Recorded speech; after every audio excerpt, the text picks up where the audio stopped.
Hello YouTube, Make My Marvel here with a unboxing and review. This is the Sideshow Doctor Strange Maquette. This is number 344 out of 1,000.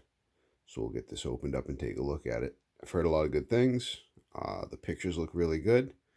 So excited to get this one in. Okay, we get the tape cut. It looks like it's just one compartment, main compartment. It doesn't look like there's any secondary compartments to this statue. So get this off. And there he is. Now, there was no exclusive to this statue. It's just 1,000 pieces, which I think is a really good edition size for a character like Doctor Strange.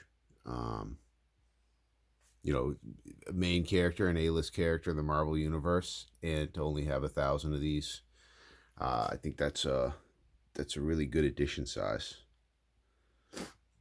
I'm curious to see at the time of this video the symbiote Spider-Man that Sideshow has up there. That's another one that doesn't have an exclusive as well.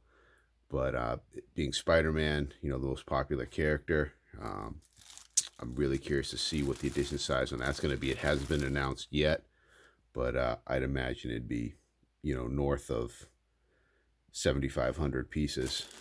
So that'll be pretty cool to see what that edition size will be. But I'm sure it's going to be a lot. All right, let's get the base out. Let's look at the statue. All right, and there's the bottom of the base. You can see 344 out of 1,000. Just sit you down here so I can put the base down. The base is one piece, solid, heavy. It's got a ton of color depth to it, way more than what I saw in the pictures. All kinds of yellows, orange, reds, in the vortex swirl here, yellows, and then the back has got some really nice purples and blues and blacks, and there's a lot of deep shading to it, which it's got a ton more depth than pictures make it out to be. It's heavy base too, and the rock's got a lot of green moss on it. Looks like old stone, so they did a really nice job of giving that weathered effect.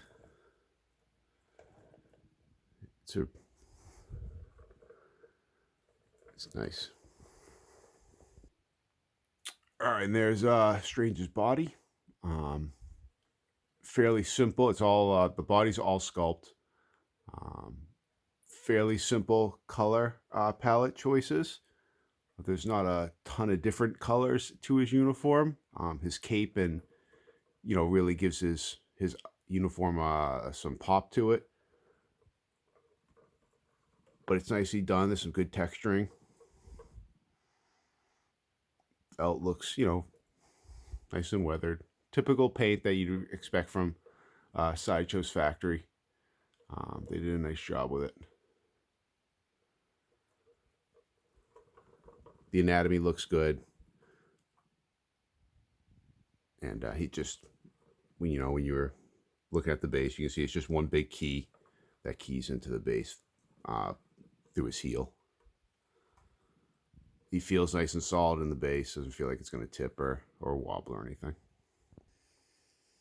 All right, so I'm going to try putting the cape on next. I've heard some horror stories as far as getting the cape to kind of look the way you want it to look. Pose it. When I got the Magneto maquette in, I kind of really had a good idea of how I want that cape to look. This one here, I really don't have any clue how I want the cape to look, so I'm just going to be playing with it for a little bit. You can see it comes in a couple of pieces here. Here's his the hooded part, or his collar. And there's the cape itself, and then the eye of Agamotto right there. This looks pretty cool. You can see there's a pin there.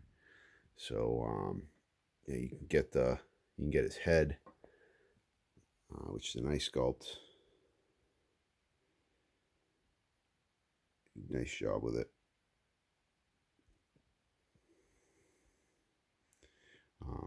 Get his head through the collar part, and then and that seats through the cloak itself. We'll give it a go. We'll see what happens. So right now I'm kind of using the seam of the cloak. You can see the stitching seam there to line up with the seam of his sculpted collar.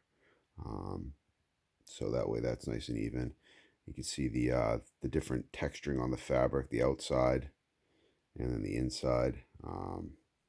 So I don't know if that's how it's supposed to line up, but I'm going to go with that first and we'll see how it all looks. Okay, so that's not easy at all.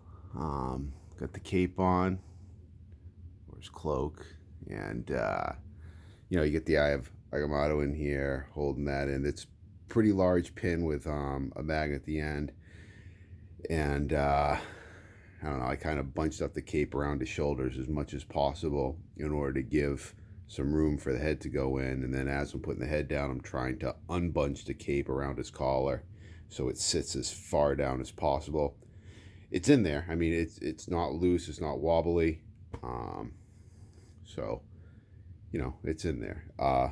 There's more wire in this cape than in a bicycle wheel. It's crazy. You can pose this thing in about a million different positions. I do prefer fabric capes. This cape is got me changing my mind on that opinion, because it's going to be a bear to kind of get to look right. But I mean, it's a good color. The fabric's nice on it. It's just going to be, and I don't even have like the sashes on his robe in or anything like that. So it's going to be a little bit of some work here. So this is a nice little surprise for me, because I didn't realize he comes with 3 hands. So he comes with his magic conjuring hand, which is all one piece, or then a second hand that you can display him without having the magic. I didn't realize that. I thought it was just the magic hand. So that's a nice display option. And I'm just getting a shot of it with all this foam in here, because this is really just for my own reference. If I ever pack this guy up or sell him in the future, I would have no way in the world of remembering how they got that styrofoam in there. It does seem like it's a fragile piece. So, a little reference for myself here. All right, let's get this foam out. So I'm never going to be able to get that foam back into this thing. That was it's packed in there very well. I really like the overshading that they used here. From the magic's giving off that glow, that aura on his glove. That's a nice touch. Cool, real cool stuff. You can see where the magic's manufactured in a couple different pieces and assembled together. I don't know if they could have cleaned that up a little bit. It's the underside of the spell, so you're not going to see that at all. But it is there where they've glued some pieces together to be able to manufacture this thing. All right, and there he is, Dr. Strange, master of the mystic arts, the sorcerer supreme. Very cool looking. Very cool looking. Nice statue.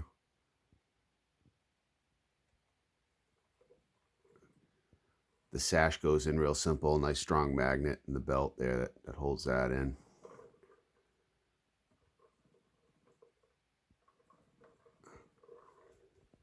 They gave him just the slightest little bit of graying in the temples.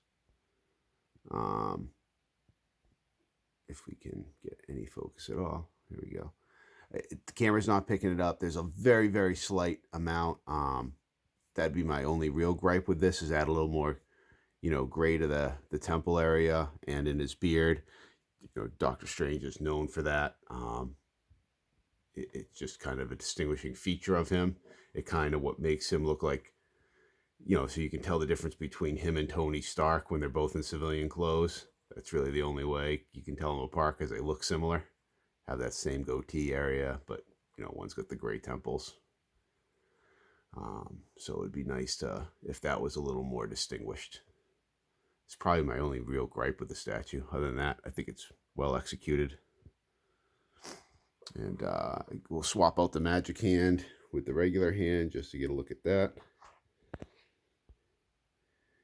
And that's how he looks with the non-magic hand. The finger position is the same on both hands. So there's nothing changed about that. And, the arm, the anatomy has the arm stretched out in a manner that the magic doesn't really interfere with seeing any of the statue or the rest of the statue. So, I like the magic. I'm gonna display it with that. I'm gonna try and work with this cape before I put him on the shelf to display him and see how that looks. All right, and that's where I got him displayed right now, next to Guardians of the Galaxy and Silver Surfer.